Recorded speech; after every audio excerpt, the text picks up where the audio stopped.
i-check nyo muna yung inyong owner's manual kung may suggested na octane sa inyong sasakyan. Kasi kung ano yung suggested nila, yun yung dapat ninyong ilagay para ma-maximize ninyo yung fuel efficiency, yung power, tsaka yung ganda ng takbo ng makina. Now, sige, sabihin na natin wala. Okay, so i-base na lang natin to sa experience, no? Para sa akin kasi, pag nagkakarga kasi ako nung premium o yung 95 octane, mas maganda yung response nung takbo ng sasakyan. Mas maganda yung vibration, so mas may konting power. Yun yung nai-experience ko, no? Pero the disadvantage ng premium mas mahal siya ng 1 to 2 pesos. 'Di ba? So yun naman yung problema sa kanya. Now, para sa akin may tatlong factor kung ano yung mas maganda. So, syempre, number 1 dyan is yung presyo.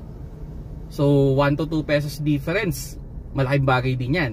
So, mas mamura, syempre, pwede natin sabing mas efficient yan. Now, number 2, kung saan natin gagamitin. Kung city driving ba or highway driving. Kasi para sa akin, dahil nga may extra power dun sa premium, mas recommended ko na magkarga kayo ng premium pag i-highway driving ninyo yung sasakyan. Pero kung city driving, useless naman yung premium. Sayang yung matitipid ninyong 1 to 2 pesos, 'di ba? Kung ita-traffic niyo naman, di niyo naman kailangan ng arangkada. Now, dito napapasok yung driving style din.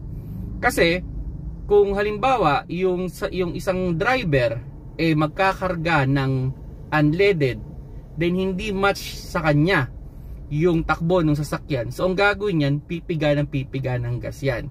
So pwede sabihin natin mas malakas sa gas. Okay? Kung magkakarga siya nung tinatawag na unleaded.